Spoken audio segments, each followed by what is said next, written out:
오늘 우리에게 주시는 하나님의 말씀은 신약성경 누가복음 24장 35절부터 48절까지 말씀입니다.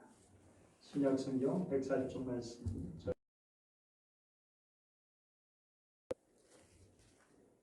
두 사람도 길에서 된 일과 예수께서 떡을 떼심으로 자기들에게 알려주신 것을 말하더라. 이 말을 할 때에 예수께서 친히 그들 가운데 서서 이르시되 너희에게 평강이 있을지어다 하시니 그들이 놀라고 무서워하여 그 보는 것을 영으로 생각하는지라. 예수께서 이르시되 어찌하여 두려워하며 어찌하여 마음에 의심이 일어나느냐. 내 손과 발을 보고 나인 줄 알라. 또 나를 만져보라. 영은 살과 뼈가 없으되 너희 보는 바와 같이 나는 있느니라. 이 말씀을 하시고 손과 발을 보이시나 그들이 너무 기쁨으로 아직도 믿지 못하고 놀랍게 여길 때 이르시되 여기 무슨 먹을 것이 있느냐 하시니 이에 구운 생선 한 토막을 드리니 받으사 그 앞에서 잡수시더라. 또 이르시되 내가 너희와 함께 있을 때에 너희에게 말한 바 곧 모세의 율법과 선지자의 글과 시편에 나를 가리켜 기록된 모든 것이 이루어져야 하리라 한 말이 이것이라 하시고 이에 그들의 마음을 열어 성경을 깨닫게 하시고 또 이르시되 이같이 그리스도가 고난을 받고 제3일에 죽은 자 가운데서 살아날 것과 또 그의 이름으로 죄의 사함을 받게 하는 회개가 여러 사람을 시작하여 모든 족속에게 전파될 것이 기록되었으니 너희는 이 모든 일의 증인이라. 아멘. 지난주 우리 선거는 평가다라는 말씀을 드렸는데 결국 우리가 아는 대로 그런 평가가 되겠습니다. 현재 대통령과 정부에서는 하나님을 두려워하고 또 민심을 잘 살펴서 정말 백성들을 편안하게 하는 묵묵한 그런 정치를 할 수 있게 되기를 간절히 바랍니다. 초대교회에서 부활의 기쁨과 찬송은 부활주일 아침부터 오순절 강림주일까지 계속 되었습니다. 즉 초대교회에서는 감사 기쁨으로 그리스도의 부활의 신비를 지키던 부활주일 혹은 부활절 정삼일만 축하는 그친 것이 아니라 50일간 계속했다는 것입니다. 예배학자 토마스 탈리에 의하면 초대교회가 이미 2세기 부활잔치를 50일간 계속하고 있었다라고 말합니다. 초대교회는 부활을 7주간 경축하면서 부활의 기쁨과 신비를 선포하고 부활의 능력으로 승리했듯이 우리의 삶과 교회도 부활의 기쁨과 능력이 성령의 은혜에 충만하고 또 우리의 삶에서 주님의 승리를 만끽할 수 있기를 축복합니다. 부활의 주님은 제자들을 만나서 제일 먼저 이런 말씀을 하셨습니다. 너에게 평강이 있을지어다. 너에게 평화가 있어라. 평화, 이 평강을 뜻하는 히브리어 샬롬은 평온한 감정이나 갈등의 부재를 의미하는 것이 아닙니다. 그것은 하나님과 주변 사람들 및 하나님의 창조 세계와 올바른 관계 안에 거하는 결과입니다. 하나님과 정말 이렇게 주변 사람들과 사이좋게 좋은 관계를 나누는 것, 그 속에 평화가 있는 거죠. 하나님께서 태초에 의도하시고 기대하셨던 그 상태가 이루어지는 것입니다. 저명한 유대인 랍비로서 음악가이고 이야기꾼이기도 한 셜롬은 칼레 바흐라고 하는 사람은 샬롬이라는 단어를 이렇게 설명을 했습니다. 샬롬은 세 가지 자음인 쉰, 라메드, mem으로 이렇게 구성되어 있는데요. 첫 번째 자음 쉰은 이 가지처럼 둘을 하나로 묶어주는 것이다. 두 번째 자음 라메드는 이 오선지에 그리면 꼭 제일 위에 또 제일 밑에 이렇게 내려가는 가장 키가 큰 그런 자음인데 이제 샬롬은 가장 높은 곳에서부터 가장 낮은 곳까지 두루 퍼져야 한다는 것을 이제 보여주는 것이죠. 세 번째 맴인데 이것은 꼭 닫혀 있는 모양입니다. 샬롬은 온전합니다. 틈새나 균일이 없는 가득함과 충만합니다. 라고 그렇게 말합니다. 이것을 종합해 보면 샬롬이라고 하는 것은 하나님과 인간과 자연이 화해하고 화합된 상태이고 하늘의 은혜가 온 땅 구석구석까지 흐르고 있으며 어떤 결핍이나 뒤틀림이 없는 완벽한 상태를 가리키는 것입니다. 바로 하나님께서 원하시는 세상이 이런 세상입니다. 하나님의 나라가 이런 나라입니다. 그런데 정말 이 샬롬이 예수 그리스도의 십자가 예수님과 부활을 통해서 우리에게 임하게 되는 것입니다. 너에게 평화가 있어라.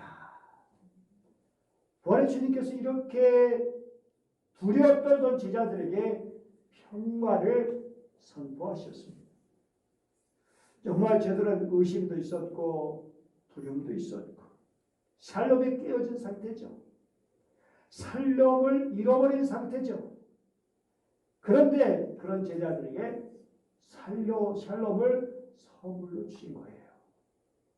우리도 인생 살다가 때로는 믿음을 잃어버리고 불안과 두려움에 빠질 때가 있습니다. 두려움, 하나님보다 문제가 더 크게 보이고 내가 겪고 있는 그런 문제가 나를 질식시키고 있는 상태죠. 그래서 그것 때문에 어찌할 바를 모르고 슬퍼하고 우울하고 답답하고 두려워하고 불안하고 그런데 그런 우리들에게 우리 곁에서 하나님께서 하나님의 나라 샬롬을 선언하시고 선물로 주시는 것입니다. 부활의 성령께서 우리에게 다가오셔서 우리의 마음을 만져주시고 위로해 주시고 두려워하지 마라. 불안해하지 마라. 염려하고 근심하지 마라. 엘리야는 바알 선지자들과 대결해서 그야말로 대승을 거뒀습니다. 그러나 뒤이은 열왕기상 19장 보면 이스라엘의 보복 선언 때문에 믿음을 잃어버리고 부엘 세력까지 거기까지 가가지고 이제 정말 이따 또 토렉으로 도망치는 모습을 보여줬습니다. 그의 두려움이 얼마나 컸는지. 엘리야는 하나님께 죽음을 간청할 정도였습니다. 그러나 이렇게 짓누르는 엘리야에 하나님께서는 바람이나 불이나 지진이 아니라 세미한 사랑의 음성으로 위로해 주시고 회복시켜 주셨습니다. 얼마나 귀합니까? 이처럼 하나님께서 부활의 여기신 성령으로 말미암아 우리와 늘 함께하여 주시고 우리에게 십자가의 사랑을 생성케 해주시고 믿음을 북돋아 주시고 그러니 여러분 아무리 환경이 어렵고 힘들어도 두려워하지 마십시오. 불안에 초지하지 말고 슬퍼하거나 우울하지 마십시오. 이것은 제 말이 아니라 주님의 말씀입니다. 그래서 주님의 평화를 가득히 누리시기를 축복합니다. 하나님께서 우리를 찾아오십니다. 이게 기독교와 다른 종교와 아주 차이나는 그런 것입니다. 우리 다른 종교는 인간들이 신에게로 나가는 것입니다. 여러 가지로 방법을 통해서 고행을 통해서 그런데 성경을 통해서 우리에게 보여주신 하나님께서 우리를 찾아오셨다는 것입니다. 예수 그리스도를 통해서 우리를 찾아오셨다는 것입니다. 불안에 떨던 제자들을 찾아주셨다는 것입니다. 여러분 아브라함이었죠. 하나님의 한자도 몰랐던 아브라함 찾아주셔서 그 믿음의 조상으로 만들어주셨습니다. 이집트 노예로 신음하던 이스라엘 백성들을 찾아주셔서 그들을 엑소더스 구원해 주셔서 출애굽하게 하셨습니다. 하나님께서 죄로 인해서 영영 죽을 수밖에 없는 우리 인간들에게 참 사람이 되어 찾아주셨고 인간의 모든 죄를 짊어지시고 부활하셔서 시리에 빠진 제자들을 찾아주셔서 그들을 회복시켜 주셨고 그들의 구주가 되어 주셨습니다. 주님의 십자가와 부활의 의미를 제대로 알지 못했던 그런 제자들, 그래서 옛 딸로 다시 돌아가려고 했던 그들. 그런데 주님께서는 이런 도망간 제자들, 옛날로 돌아가려는 제자들, 그들을 다시 찾아주셨습니다. 우리 인생 순간순간에 믿음에서 실패하고 사랑에서 실패하고 충성에서 실패할 때가 얼마나 많습니까? 힘들고 어렵고 고달픈 인생 살아가느라고 지쳐서 하나님은 바라보지 못하고 문제만 세상만 바라보고 낙심할 때가 얼마입니까? 사람들과의 관계 속에서 가까운 사람들과 심지어 교회에서도 교우들과 관계 속에서 상처를 입고 힘들어할 때는 얼마입니까? 그런데 이런 우리를 주님께서 포기하지 아니하시고 버리지 아니하시고 다시금 찾아주시는 줄 믿습니다. 이사 49장 15절 말씀 같이 읽어볼까요? 여인이 어찌 그 젖먹는 자식을 잊겠으며 자기 태선한 아들을 긍휼히 여기지 않겠느냐. 그들은 혹시 잊을지라도 나는 너를 잊지 않을 것이다. 언젠가 가이드 포스트에 실린 이야기인데요. 한 자매가 있었습니다. 어릴 때는 교회에도 나가고 착실하게 삶을 살았습니다. 그런데 중간에 하나님을 등지고 신앙을 떠나게 되었습니다. 자매 삶은 점점 흐트러지고 흔들리기 시작했어요. 해서는 안 될 일을 하며 자신의 인생을 내팽개쳤습니다. 결국 에이즈란 병에 걸리는 지경까지 이르렀습니다. 그때 한 목사님께서 그녀를 방문해서 복음을 전했습니다. 그러나 그녀는 냉담한 태도로 나는 이미 버림받은 영혼입니다. 나 자신뿐 아니라 내 주변 사람들의 행복까지 망쳐놓은 사람이에요. 고통스럽지만 나는 지옥에 갈 수밖에 없습니다. 나 같은 인간은 더 이상 희망이 없습니다.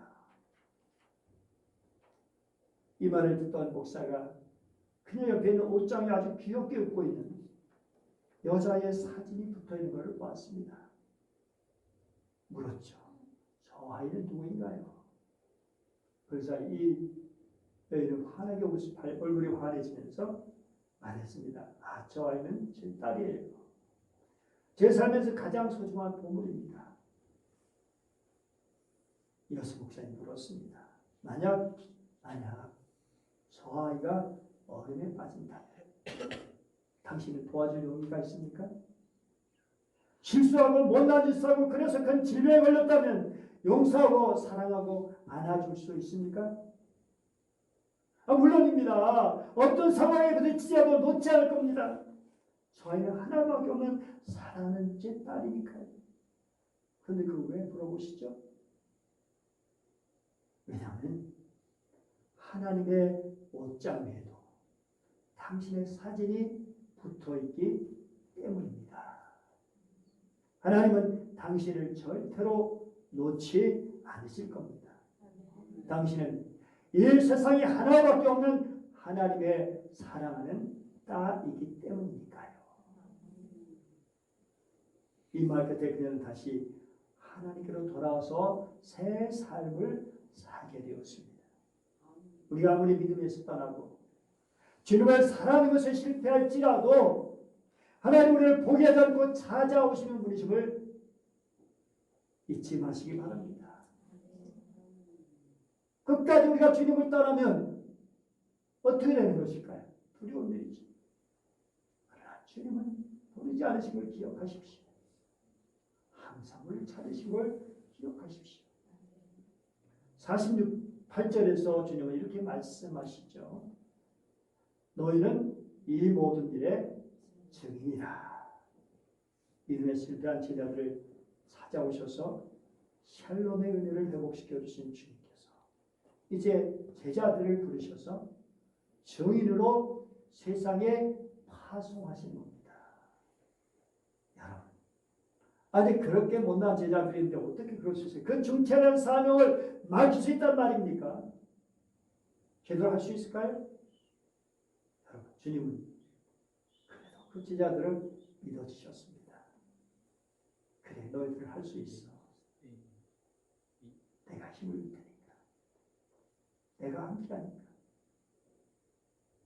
말씀을 통해서 그의 믿음을 회복시켜 주셨어요. 주님의 십자가 순환과 부활이 모세 율법과 선자들 글과 시편에 이미 예언되어 있었고 그것이 예수 그리스도 안에서 온전히 성취되었음을 제자들이 깨우쳐 주십니다.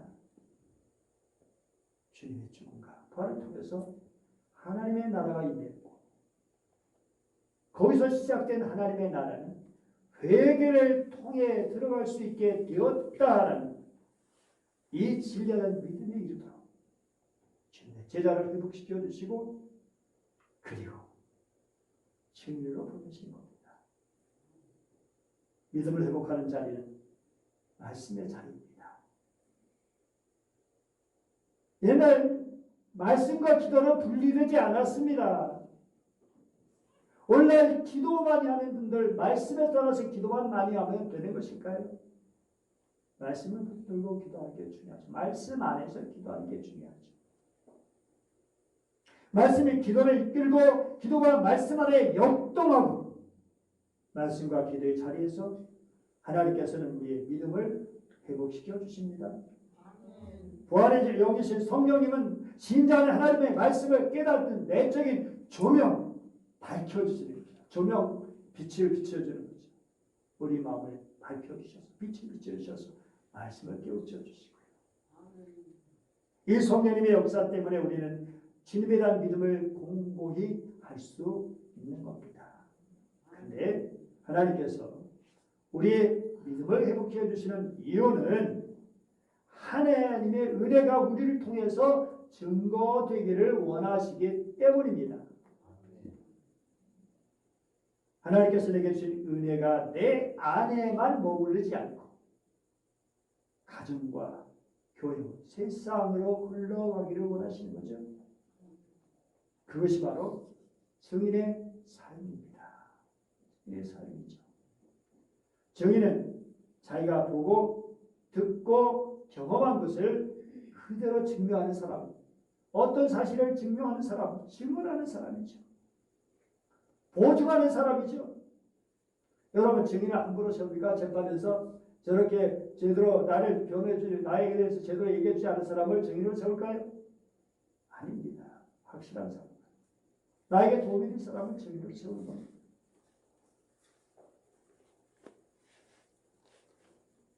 신학자 모트만 하나님 변호의 증인이라 라고 한 그런 말을 했습니다. 무슨 말일까요? 많은 사람을 위한 속전으로 자기 생명을 주셔서 억압과 압제에서 자유하게 하시고 하나님과 화목하게 하신 하나님에 대한 변호다. 하나님에 대한 증인이기 때문이다. 라고 하는 것입니다. 우리 하나님 그런 분 아니야. 우리 한번 이런 분이야.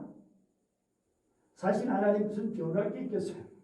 그런데 사람들이 모르니까 하나님 이상하게 얘기하니까 우리 통해서 하나님을 변호하고 하나님을 증언하도록 하시는 거죠.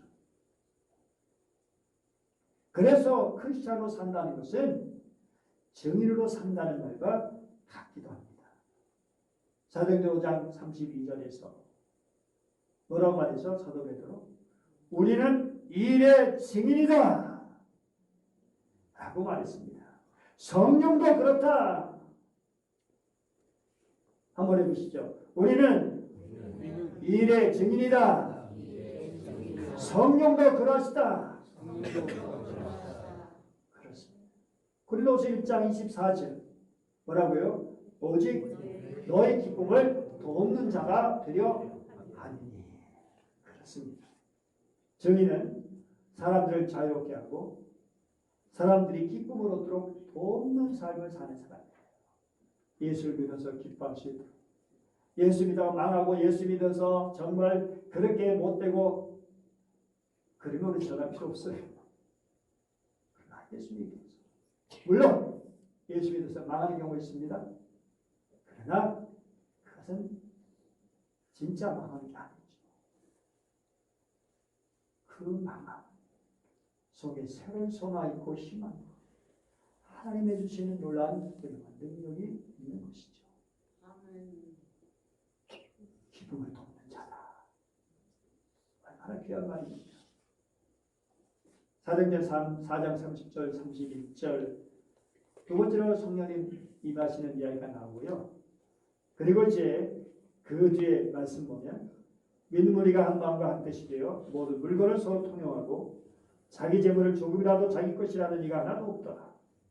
사도들의 큰 권능으로 주 예수의 부활을 증언하니 우리가 큰 은혜를 받아 그 중에 가난한 사람이 없으니 이는 밭과 집 있는 자는 팔아 그 판 것의 값을 가져다가 사도들의 발 앞에 두매 그들이 필요에 따라 각 사람에게 나누어 주었다.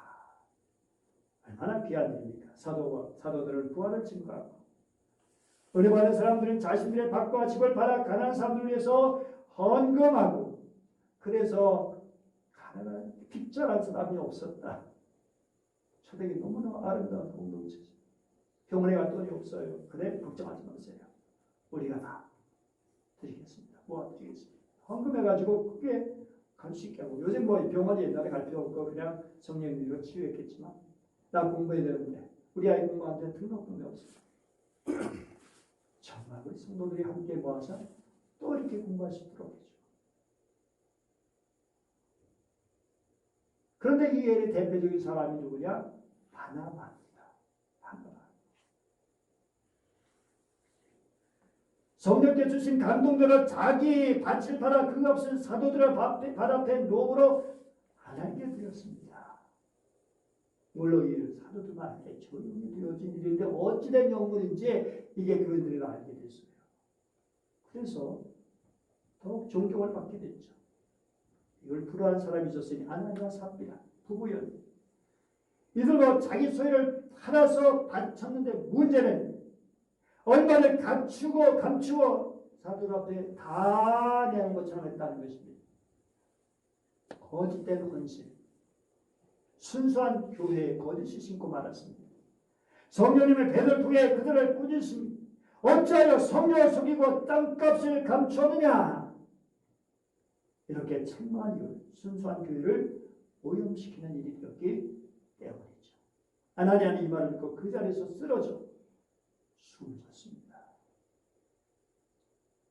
요한복음 8장 44절 말씀을 보면 마귀는 거짓말쟁이고 거짓의 아비라는 말씀을 해주십니다. 거짓말자. 결국 거짓말하는 자들은 마귀의 뭐가 되는 건가요? 마귀의 추종자가 되는 거죠. 마귀의 자녀가 되는 거죠. 사랑하는 여러분, 우리는 마귀의 자녀가 아니라 하나님의 자녀로 진실한 삶을 통해서 또 진실한 하나님의 말씀을 통해서 예수의 이름의 증인이 되시기를 축복합니다. 증인이 되기 위해서 무슨 학위가 필요한 거예요? 뭐 기술을 습득해야 되나요? 아닙니다. 성경 보면요. 그렇게 죄 많은 자들 갑자기 증인이 돼요. 배운 바도 없어요. 하나님께서 나에게 주신 은혜를 나를 회복시켜 주신 은혜를 있는 그들 증언하면 되는 거예요. 과장하거나 부풀릴 필요 없어요. 부활의 주님께서 내 안에 살아계시고 나를 만나주신 그 은혜를 다른 사람이 나눌 때 하나님의 말씀을 다른 사람이 나눌 때 부활의 증인으로 살아갈 수 있는 거잖아요. 이 세상은 부활의 증인들을 기다리고 있습니다. 죄악과 불의가 종횡무진으로 활동하며 사람의 몸과 마음과 영혼 그리고 창조 세계를 망가뜨리는 이 세상 심한 사람들과 창조 세계는 부활의 증인에서 흘러나오는 십자가의 능력 소망을 부활의 능력을 애타게 기다리고 있습니다. 죄와 다양한 중독에서 몸부치는 사람들, 사회적 경제적 희망과 기회를 박탈한 사람들, 박탈당한 사람들,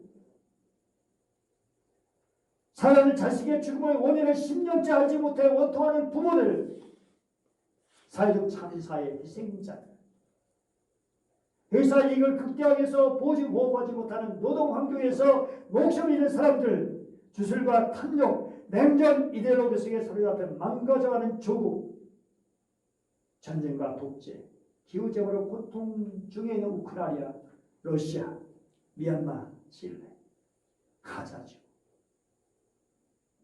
세계 곳곳의 나라들이 부활의 증인들을 필요로 하고 있습니다. 예수 그리스도의 복음의 능력, 부활의 능력으로 부활의 영이신 성령님의 역사로 새롭게 되기를, 자유하게 되기를 기다리고 있습니다. 교회 공동체가 이 세상에서 부활의 증인으로 나갈 때 세상은 하나님의 영광을 보게 될 겁니다. 스캔디나비아의 베드로라고 하는 어떤 어부가 있습니다. 주거 내용 쭉 보시면 정말 이 아들과 함께 고기잡이 나왔는데 전혀 예상치 못한 폭풍이 밀려치고 그래서 오선이 나뭇잎처럼 표류하게 되고 지륵 같은 밤 어디로 갈지 방향할 수 없는 거예요. 그런데 갑자기 어디선가 엄청난 불길이 보이는 거예요. 와, 너무 반가워서 그래서 거기 육지가 있는 것이기 때문에 그쪽을 향해서 노인창에 노를 져서 도착했어요. 살았습니다. 그런데 부인이 나와서 울면서 뭐라고 할까요? 여보 죄송해요. 어떻게 하면 좋죠?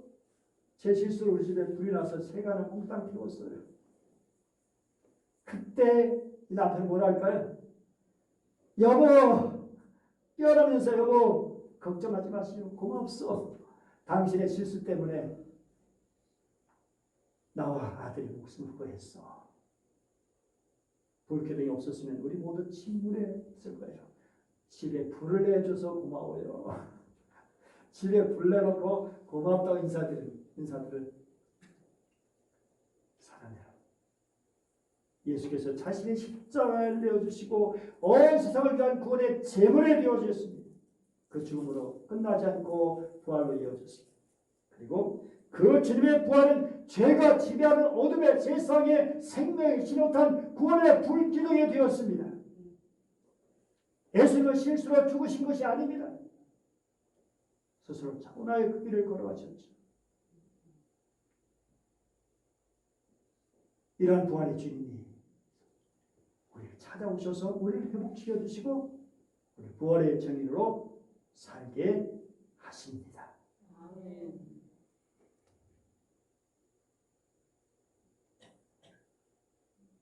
한국교회사에 이런 이야기가 있습니다.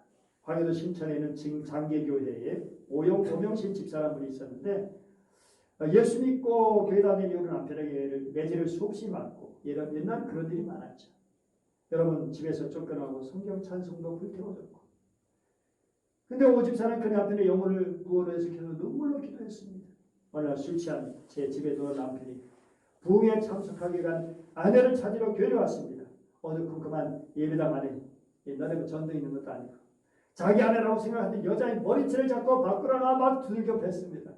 그런데 아플싸 비명을 지르고 쓰러진 뒤에 그 여자를 보니까 자기 아내가 아니야. 면장의 아내를. 야, 이남 면장이 어떻게 대단한 힘이 있었잖아요. 면장 그게 아니잖아. 겁에 들어가지고 아이고 살려주십시오. 그대 두 가지 하지만 감옥에 보내지 않겠다. 첫째로 오집사를 때리지 말까?